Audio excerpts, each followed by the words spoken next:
კიდევ ერთხელ მოგესალმებით კომერსანტის დილა აგრძელებს თქვენს მუშაობას და ტრადიციული რუბრიკის დროა ახლა კონკურენცია და მომხმარებლის უფლებების დაცვა და დღეს ძალიან საინტერესო თემაზე უნდა ვისაუბროთ, უფრო კონკრეტულად კი მომხმარებლის ინფორმირებულების სტანდარტზე და მის მნიშვნელობაზე, რადგანაც აი ამ მიმართულებით ერთი ესეთი დარღვევის სტანდარტის დარღვევის შემთხვევაც დაფიქსირდა და ზოგადად ასე ვთქვათ, ვიმსჯელებთ რატომ არის მნიშვნელოვანი რომ ამ ინფორმირებულობის სტანდარტი იყოს დაცული და ეს როგორ ახდის შემდგომში უკვე თავად მომხმარებლის ქცევაზე, შესაბამის გადაწყვეტილებაზე, სწორედ ამ თემაზე ვისაუბრებთ ნუცაფუტ კადრაძესთან ერთად, კონკურენციის სააგენტოს მომხმარებლის უფლებების დაცვის დეპარტამენტის წარმომადგენელთან ერთად. თუმცა მოგესალმებით პირველ რიგში, მადლობა გადაცემაში სტუმრობისთვის და მოდი დავიწყოთ საუბარი და გავშალოთ პირველ რიგში რას გულისხმობს მომხმარებლის ინფორმირებულობის სტანდარტი და მეორე მხრივ ასე ვისაუბროთ, რატომ არის მნიშვნელოვანი ამ სტანდარტის ასე ვთქვათ არსებობა. მოგესალმებით, მადლობა მოწვევისთვის, მივესალმებით ჩვენს მსმენელს და მაყურებელს. რაც შეეხება უკვე მომხმარებლის ინფორმირების სტანდარტს და მის მნიშვნელობას, უნდა აღინიშნოს, რომ სამომხმარებლო ურთიერთობებში ერთ-ერთი მნიშვნელოვანი არის ინფორმაციის მიწოდება მომხმარებლისთვის. ოღონდ ეს აღსანიშნავია, რომ უნდა მოხდეს ხელშეკრულების დადებამდე. როგორც საერთაშორისო პრაქტიკა გვაჩვენებს, ასევე ჩვენი კანონმდებლობას მომხმარებლის დაცვის შესახებ საქართველოს კანონის მეხუთე მუხლი მიუთითებს ამაზე, რომ მომხმარებელს მოვაჭრე უნდა მიაწოდოს ინფორმაცია მასთან სახელშეკრულება ურთიერთობაში შესვლამდე, რათა მიეცეს მომხმარებელს შესაძლებლობა მიიღოს გონივრული გადაწყვეტილება მიღებული ინფორმაციის საფუძველზე, შევიდეს თუ არა მოვაჭრესთან სახელშეკრულება ბოჭვაში. რაც შეეხება უკვე მნიშვნელობას, ასე რომ ვთქვათ, ეს ერთია, რომ ბაზარზე სწორი ფუნქციონირებისთვის, მომხმარებელსა და მოვაჭრეს შორის ურთიერთობისთვის, რომ სწორად მოხდეს პროდუქტის მიცვლა და მოსვლა, ეს მომსახურებასაც ეხება და საქონელსაც და ამასთან დაკავშირებით სააგენტო მიიღო ერთი ძალიან მნიშვნელოვანი გადაწყვეტილება, რომელიც ეხებოდა ავტობაზრობის სექტორ, ანუ ავტომობილებით ვაჭრობის სექტორში ინფორმაციის მიწოდების ვალდებულების დარღვევას. კონკრეტულად кейსის შემადგენლობა იყო ესეთი, მომხმარებელმა მომართა სააგენტოს განცხადებით, სადაც აღნიშნავდა, რომ მან ერთ-ერთი სავაჭრო პლატფორმის საშუალებით ინდმეწარმისგან შეიძინა ავტომობილი და ამ ავტომობილის შესახებ ინფორმაციაში ეწერა, რომ ავტომობილის გარბენი შეადგენდა 55,000 კილომეტრს. თუმცა, როგორც უკვე შემდგომ გაირკვა, აღნიშნული ავტომობილის გარბენი რეალურად არა 55,000, არამედ 190,000-ზე ოდნავ მეტი იყო, რაც საგრძნობოდ აღემატება მოვაჭრეს მიერ მომხმარებლისთვის მიწოდებულ ინფორმაციას. შესაბამისად სააგენტომ შეისწავლა აღნიშნული кейსი და საქმეში წარმოდგენილი მასალები და აქედან გამომდინარე დაადგინა რამდენიმე დარღვევა. ეს არის ერთი ინფორმაციის მიწოდების ვალდებულების დარღვევა და შემდგომ უკვე უსამართლო კომერციული საქმიანობის ფაქტი. ეს იყო კერძო პირი ვისგანაც იყო თუ იმპორტიორი კომპანია რომელთანაც დაფიქსირდა ეს შეუსამართლობა ინფორმაციის სტანდარტის მიწოდების?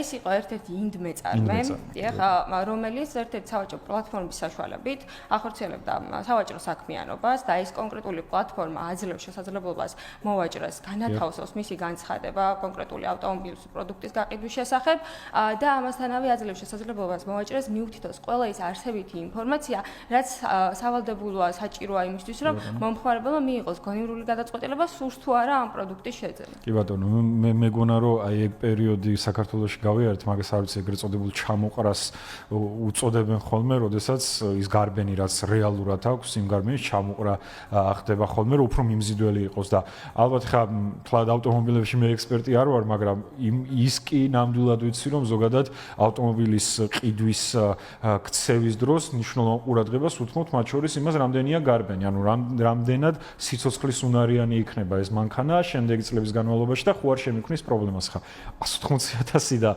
55,000 ცოტა ბაიც და ეკლოდა ძალიან დიდი განსხვავებაა და ძალიან დიდი შეცდომაში შეყვანაა რეალურად ადამიანის, ხო?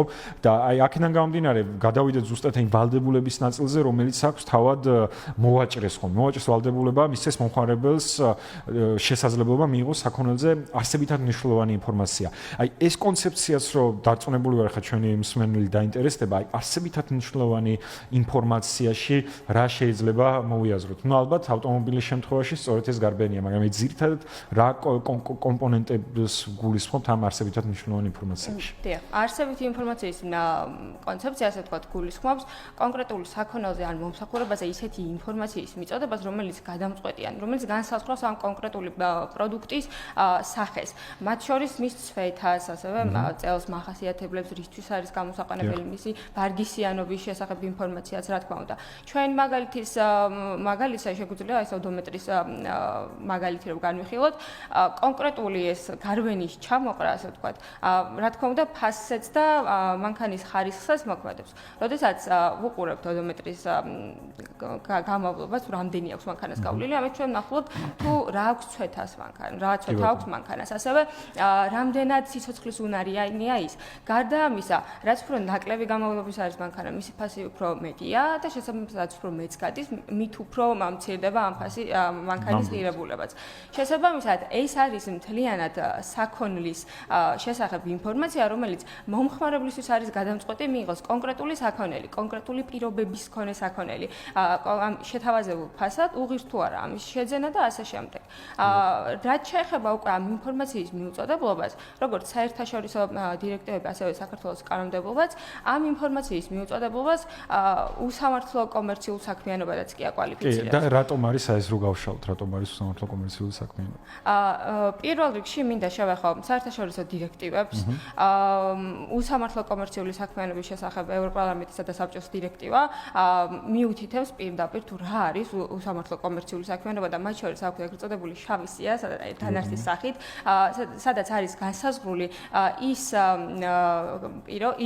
ქმედებები მოვაჭრეს, რომელიც ცალსახად უსამართლო კომერციულ საქმიანობად კვალიფიცირდება და ასევე საქართველოს კანონმდებლობაშიც კონკრეტულად კანონის 25 მუხლი განმარტავს უსამართლო კომერციულ საქმიანობას და მათ შორის ჩამონათვალში უთითებს, რომ ერთ-ერთი უსამართლო კომერციული საქმიანობის მაკვალიფიცირებელი გარემოება არის მომხმარებლისთვის ინფორმაციის მცდარად მიწოდება, ან იმგვარად მიწოდება, რამაც გამოიწვია მომხმარებლის მოტყუება ან შეცდომაში შეყვანა და რამაც იმოქმედა მომხმარებელზე მიიღოს გადაწყვეტილება. ეს იქნება დადებითად თუ უარყოფითად.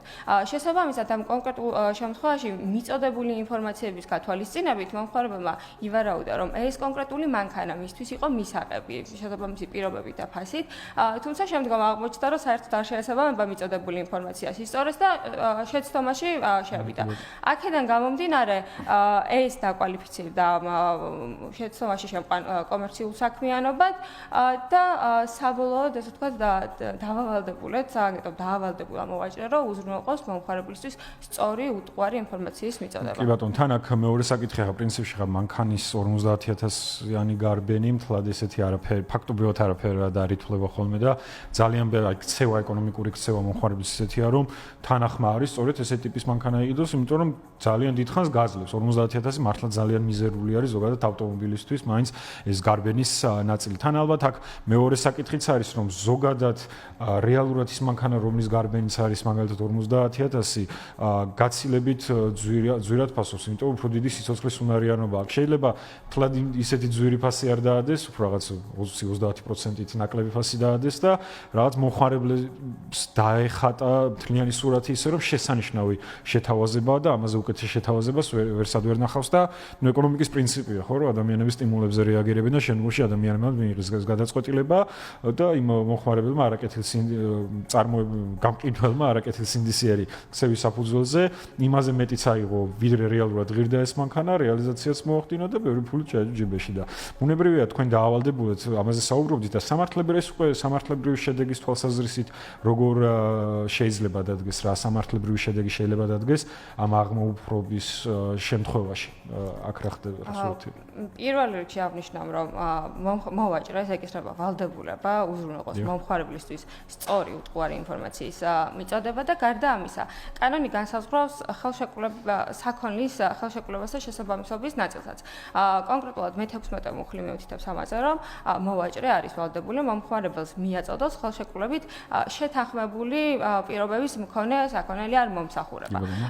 თუ კი ეს არ არის ერთმანეთთან შესაბამისად ხელშეკრულება პირობები, რომელზეც შეთანხმდა მომხმარებელი და მოვაჭრე და საქონელი, ამ შემთხვევაში რეალური საქონელი არის განსხვავებული. ამ შემთხვევაში მომხმარებელს კანონი აძლევს შესაძლებლობას მოითხოვოს ნაკლის აღმოფხვრა, რაც გულისხმობს ნივთის შეკეთებას, შეცვლას, ფასის შემცირებას ან საერთოდ გავიდეს ხელშეკრულებიდან. მაგრამ ამავე დროს გასათვალისწინებელია ისიც, რომ ეს მუხლი ასევე განსაზღვრავს თუ ნივთის შეცვლა ან შეკეთება შეუძლებელია, ან მოვაჭრე ნივთს შესაბამის ვადაში ვერ შეაკეთებს ან ვერ შეცვლის და ამით მომხმარებელი კარგავს ინტერესს, ან შეუსაბამოდ დიდ ხარჯებთან არის შეცვლა და შეკეთება დაკავშირებული, ამ შემთხვევაში მომხმარებელს აქვს შესაძლებლობა მოითხოვოს ფასის შემცირება ხელშეკრულებით, ნაკლის თანაფარდობით, ან გავიდეს საერთოდ ხელშეკრულებით. და დაიბრუნოს ის თანხა რაც გადაიღო. რაც ქონდა, ჩვენს შემთხვევაში მომხმარებლის მოთხოვნა იყო კონკრეტული თანხის უკან დაბრუნება და შესაბამისად მოვაჭრეს დაეკისრა მომხმარებლისთვის აი ზედმეტობით გადახდილი თანხის უკან დაბრუნება. ანუ აქ ზედმეტობით თუ მთლიან აბსოლუტურად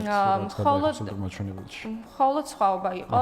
ან მანქანას დავიტოვებ, ოღონდ სხვაობაც ისე ზოგადად ხო გააჩნია ალბათ ინდივიდუალური кейსები იქნება, მაგრამ სხვა თანაბარ პირობებში თუ მთლიანი თანხის დაბრუნება უნდა, ჩემი აზრით აქ საუბარი იმაზეც უნდა იყოს, რომ ზედმეტათაც კი უნდა გადაუხატოს წარმოება, იმიტომ დროითი ხარჯია და ესეც გასათვალისწინებელია რეალურად და ნუ ეს შეიძლება შემდგომ სასამართლო დავაც იყოს, ასე რომ ესეც უნდა გაითვალისწინოთ, ვინც ამ საქმიანობას ეწევით, იმიტომ რომ მე მართლა აღარ მეგონა, რომ აი ესეთი кейსები შეიძლება დამდგარიყო, რომ ესე ხელოვნურად მოკლედ კვლავ ამ გარბენის მაჩვენებელს ამცირებდნენ. თან ახლა ავტომობილის შესყიდვა ისეთია, ეს ხომ არ არის მაგალითად პური ან წვენი ან ასე შემდეგ, რომელსაც ყოველდღიურად ყიდულობთ. ხო, ეს არის გრძელვადიანი ინვესტიცია მინიმუმ რაღაცა 5 წლიანი, რომ მოგემსახუროს ეს პროდუქტი და შენ თუ აქ შეცდომაში შეკავს მომხმარებელი, ცხადია რომ ეს ყველაფერი შემდგომში უკვე მნიშვნელოვან ზარალს იწვევს თავად მომხმარებლისთვის, რაც არ შეიძლება და არც მორალური არ არის და არც სწორი არ არის და ასე შემდეგ. ძალიან დიდი მადლობა ნუცა გაცემაში სტუმრობისთვის და ამ საინტერესო სტანდარტის ესე დეტალურად ახსნისთვის კონკრეტული кейსის მაგალითზე. ნუცა პუტკარაძე იყო ჩვენი გადაცემის სტუმარი, კონკურენციის სააგენტოს მომხმარებლის უფლებების დაცვის დეპარტამენტის წარმომადგენელი.